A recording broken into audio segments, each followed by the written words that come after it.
बिस्मिल्लाहिर्रहमानिर्रहीम। स्टूडेंट्स, हम ये कैलकुलस का 8वां चैप्टर जो है उससे रिलेटेड एमसीक्यूज़ को डिस्कस कर रहे हैं, जो कि है ज्योमेट्री ऑफ थ्री डायमेंशन। यानी कि थ्री डायमेंशन ज्योमेट्री को हम डिस्कस कर रहे हैं। इसकी पहली एक्सरसाइज जो है वो रिलेट करती है जो थ्री डायमेंशन ज्योमेट्री है उससे रिलेटेड, और उसके अंदर जो डिस्टेंस बिटवीन दी पॉइंट्स है, फिर रेशो फार्मूला है, मिड पॉइंट वगैरह, और जो स्ट्रक्चर्स हैं कि टेट्राहेड्रन बनती है या कौन सी जो है उसके अंदर जो है वो मुख्तलिफ फिगर्स जो हैं वो क्लोज्ड फिगर्स बनती हैं, उनको डिस्कस किया। फिर उसके बाद अगला लेक्चर हमारा जो था वो लाइन इन थ्री डायमेंशन है। लाइन को डिस्कस किया, लाइन के जो डायरेक्शन रेशोज़ हैं वो क्या होते हैं, लाइंस को कितनी फॉर्म्स में लिखा जा सकता है, उसकी पैरामीट्रिक फॉर्म, ये सारी चीज़ें डिस्कस हुई। अब हमारा जो आज का लेक्चर होगा वो प्योरली प्लेन के मतलब जो है वो होगा। तो हम इस लेक्चर को जो है वो स्टार्ट करते हैं।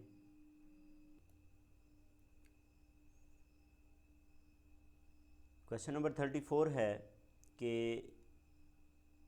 इन space is uniquely determined by specifying a point in the plane. एक पॉइंट प्लेन के अंदर and a non zero vector perpendicular to the plane. यानी कि अगर आप लोगों ने ये जो स्पेसिफाई करना है, ठीक है, किसको, प्लेन को, तो आपको एक फिक्स्ड पॉइंट चाहिए और क्या चाहिए, non zero vector perpendicular to the plane चाहिए। तो इसका मतलब यहाँ पे जो है वो हमारे पास जो आंसर आएगा चार ऑप्शंस में से बी ऑप्शन जो है वो करेक्ट है, और वो क्या है, ये प्लेन है। यानी कि प्लेन जो है वो किस तरह डिटरमिन होती है स्टूडेंट्स, बहुत ही इंपॉर्टेंट ये आपके पास पॉइंट आ गया कि आपको प्लेन की इक्वेशन फाइंड करने के लिए एक पॉइंट चाहिए जो कि प्लेन के अंदर लाई करता हो, और एक वेक्टर चाहिए जो उस प्लेन के क्या हो, परपेंडिकुलर हो, तो आप प्लेन को जो है वो डिफ़ाइन कर सकते हो। ठीक है। इसी तरह हमने इससे पहले एक लाइन की बात की थी कि लाइन यूनिकली कैसे डिटरमिन होती है। देखो, एक पॉइंट में से तो इनफाइनाइट मैनी लाइंस पास होती हैं, लेकिन अगर एक पॉइंट में से लाइन पास हो रही हो और वो किसी एक वेक्टर के पैरेलल हो, तो फिर हम उसको कहते हैं कि वो लाइन यूनिकली डिफाइंड है। या फिर अगर दो पॉइंट में से लाइन पास हो रही हो तो वो भी यूनिकली डिफाइंड होती है। बहरहाल ये हमारे पास जो है वो 35 है। 35 क्या है कि ए प्लेन थ्रू ए पॉइंट। तो ये हमारे पास एक पॉइंट है जो कि प्लेन के अंदर है, एंड नॉर्मल वेक्टर। अब ये देखो, ये वेक्टर हमारे पास नॉर्मल है, तो इसकी प्लेन की इक्वेशन क्या होगी, क्या इसकी प्लेन की इक्वेशन ये वाली होगी, ए ऑप्शन, बी ऑप्शन, और ये जो है वो हमारे पास सी ऑप्शन है। अब इसमें से कौन सी जो है वो दुरुस्त होगी, तो ये स्टूडेंट्स ए ऑप्शन जो है वो दुरुस्त होगी। इसमें आपका जो पॉइंट है वो ये आएगा x1 y1 और ये z1, और ये जो आपके पास वेक्टर था नॉर्मल, उसके जो कोएफिशिएंट्स हैं वो ए बी सी वो यहाँ पे आएंगे। तो इस तरह आपकी ये प्लेन की इक्वेशन होगी। तो ये तो हम इससे पहले करके आ चुके हैं कि ये कौन सी इक्वेशन है, ये लाइन की इक्वेशन है, और ये इसमें प्लस आने की वजह से ये आंसर जो है वो दुरुस्त नहीं होगा। तो A option is the correct one. इसमें कौन सी ऑप्शन दुरुस्त है, ए ऑप्शन दुरुस्त है। फिर 36 है स्टूडेंट्स। 36 क्या है कि point normal form of the plane. Point normal यानी कि वो जिसके अंदर एक पॉइंट हो और नॉर्मल हो। तो ये जो अभी हमने प्लेन पढ़ी है इक्वेशन, ये पॉइंट नॉर्मल की ही फॉर्म है, यानी कि ए option is the correct one. ये इसमें ए ऑप्शन जो है वो क्या है, इसकी करेक्ट है। फिर इसके बाद है इंटरसेप्ट फॉर्म। अब स्टूडेंट्स, आप लोगों को पता है इंटरसेप्ट का क्या मतलब होता है। कोई भी लाइन जब एक्स एक्सिस को कट करती है तो उस पॉइंट का ओरिजिन से डिस्टेंस होता है, उसको एक्स इंटरसेप्ट करते हैं। इसी तरह वाई इंटरसेप्ट और जेड इंटरसेप्ट। और अगर प्लेन भी इसी तरह जो है वो x axis, y axis, z axis को जो है वो जहाँ पे कट करती है, तो उस एक्सिस की ओरिजिन से जो लेंथ होती है बेसिकली वो इंटरसेप्ट होता है। तो इंटरसेप्ट फॉर्म में हमारे पास जो इक्वेशन दी गई है स्टूडेंट्स, ये सी इज़ द करेक्ट वन। ये इसमें जो ए बी सी हैं ये बेसिकली ये एक्स इंटरसेप्ट है, ये वाई इंटरसेप्ट है, और ये जेड इंटरसेप्ट है। तो इस तरह ये आपके पास प्लेन की इक्वेशन लिखने के लिए भी आ सकती है कि अगर आपको इस ए बी सी की वैल्यूज़ दे दें और आपको कहे इक्वेशन आप प्लेन लिखें, तो जस्ट आपने क्या करना है, यहाँ पे ए बी सी की वैल्यूज़ को जो है वो पुट करना है। तो C option is the correct one. फिर 38 है। 38 क्या है स्टूडेंट्स के normal form of equation of a plane. Normal form जो है वो क्या होती है इक्वेशन ऑफ प्लेन। अब इसमें जो नॉर्मल फॉर्म है स्टूडेंट्स वो ये वाली है, ठीक है। ये एल एम एन यहाँ पे क्या हैं, ये डायरेक्शन कोसाइंस हैं, ठीक है। ये क्या हैं, डायरेक्शन कोसाइंस हैं। और डायरेक्शन कोसाइंस जो है वो हमारे पास किसके इक्वल, एल क्या होगा कॉस अल्फ़ा, एम क्या होगा कॉस बीटा और एन क्या होगा कॉस गैमा होगा।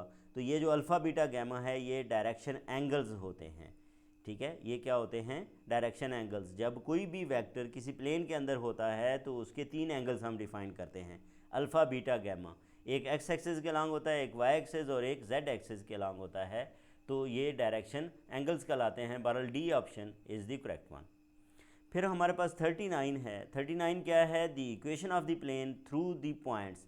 ये 3 पॉइंट्स हैं, इसमें से हमने इक्वेशन ऑफ प्लेन लिखनी है। तो इक्वेशन ऑफ प्लेन लिखने के स्टूडेंट्स हमारे बुक के ऊपर 3-4 मेथड जो है वो दिए गए हैं, लेकिन हमने उस ऑब्जेक्टिव के अंदर उस मेथड को जो है वो यूज़ नहीं करना, हमने यहाँ पे ट्रिक यूज़ करनी है। ट्रिक क्या है कि फ़र्ज़ करें ये इस प्लेन को हम चेक करते हैं, तो हम क्या करेंगे, ये पॉइंट इसके अंदर जो है वो पुट कर देंगे। अगर इसको सेटिस्फाई करता है तो फिर हम इसको जो है वो चेक करेंगे, इसी तरह इसको चेक कर लेंगे। तो अगर तीनों पॉइंट्स सेटिस्फाई करते हैं तो हम कहेंगे कि ये इक्वेशन है। एक भी पॉइंट डिससेटिस्फाई होता है तो आपने उस ऑप्शन को करेक्ट नहीं करना, क्योंकि वो कहता है equation of plane through the points. तो जिस प्लेन जो पॉइंट्स प्लेन के अंदर लाई करते हैं वो पॉइंट्स लाजमी उस प्लेन को सेटिस्फाई करते हैं। प्लेन को सेटिस्फाई करने का मतलब ये है कि वो पॉइंट अगर आप उस प्लेन की इक्वेशन के अंदर पुट करें तो लेफ़्ट हैंड साइड जो है वो किसके इक्वल आनी चाहिए, राइट हैंड साइड के इक्वल आनी चाहिए। तो इसमें हम ये देखते हैं कि ए option is the correct one. आप तीनों पॉइंट्स को पुट करके चेक कर सकते हो, तो ये इसको सेटिस्फाई करेंगे। और अगर ये सेटिस्फाई कोई एक भी पॉइंट जो है वो सेटिस्फाई नहीं करता तो आपने बाकी पॉइंट चेक करने की ज़रूरत नहीं, आप अब अगली इक्वेशन पे जा सकते हो, ठीक है जी। तो ए ऑप्शन इसकी करेक्ट है। इसके बाद है हमारे पास ये 40, ये फिर 3 पॉइंट्स दिए गए हैं और इसमें स्टूडेंट सी ऑप्शन जो है वो करेक्ट है। तो आपने इन 3 पॉइंट्स के लिए जो है वो बी ऑप्शन करेक्ट है। तो ये जब भी पॉइंट्स की बात होगी स्टूडेंट्स, तो पॉइंट के लिए आप लोगों ने क्या करना है, जस्ट पुट करके जो है वो वैल्यूज़ को चेक कर लेना है। पॉइंट से ही आपने इक्वेशन जो है वो फाइंड नहीं करनी, नहीं वो लंबा जो है वो काम होगा। और बाज़ जगह पे आप देखते हैं कि इक्वेशन आप इजीली अगर फाइंड कर सकते हैं, उसमें ज़्यादा कम टाइम लग रहा है तो उधर से आ सकते हैं, लेकिन मेरे ख्याल में जो है वो टाइम उधर ज़्यादा लगेगा। बहरहाल नेक्स्ट हमारे पास ये है कि the perpendicular distance d of a point from the plane, यानी कि इस पॉइंट का प्लेन से जो परपेंडिकुलर डिस्टेंस है ये हमारे पास प्लेन है। तो सबसे पहले तो ये देखें, ये प्लेन दी गई है तो ये हमारी स्टैंडर्ड फॉर्म होगी।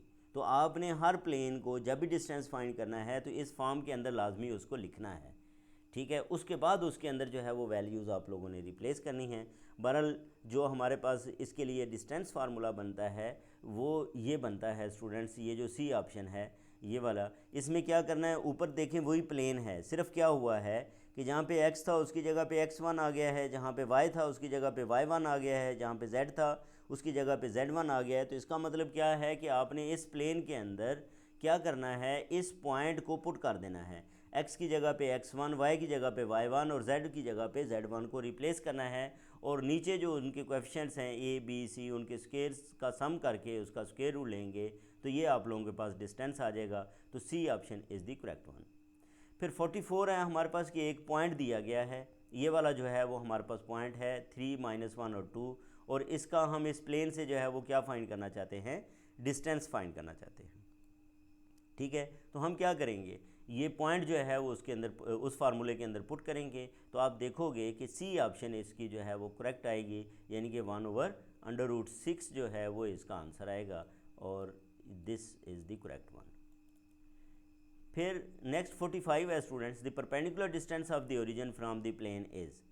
तो इस प्लेन से इसका perpendicular distance students B option जो है वो करेक्ट बनती है, यानी कि इसमें आपका जो पॉइंट है वो ओरिजिन है और ओरिजिन के कोऑर्डिनेट्स आप लोगों को पता है वो क्या होते हैं, 0 0 होते हैं, ठीक है। तो ये क्या हो जाएगा, ये 0 0 हो जाएंगे तो आपका मॉड जो है ऊपर 4, तो इस तरह ये ऊपर जो है वो क्या बनेगा, ये 4 बनेगा।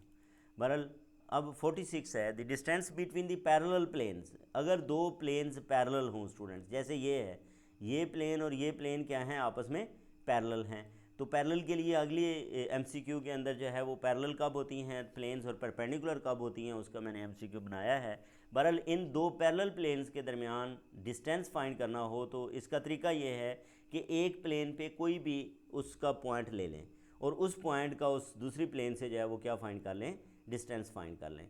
ठीक है, क्या कर लें, डिस्टेंस जो है वो फाइंड कर लें। मसलन मैं यहाँ पे क्या करता हूँ, y और z को ज़ीरो लेके x की वैल्यू फाइंड कर लूँगा तो ये ये हमारे पास इस प्लेन के ऊपर पॉइंट आ जाएगा और उसका इससे डिस्टेंस फाइंड कर लेंगे।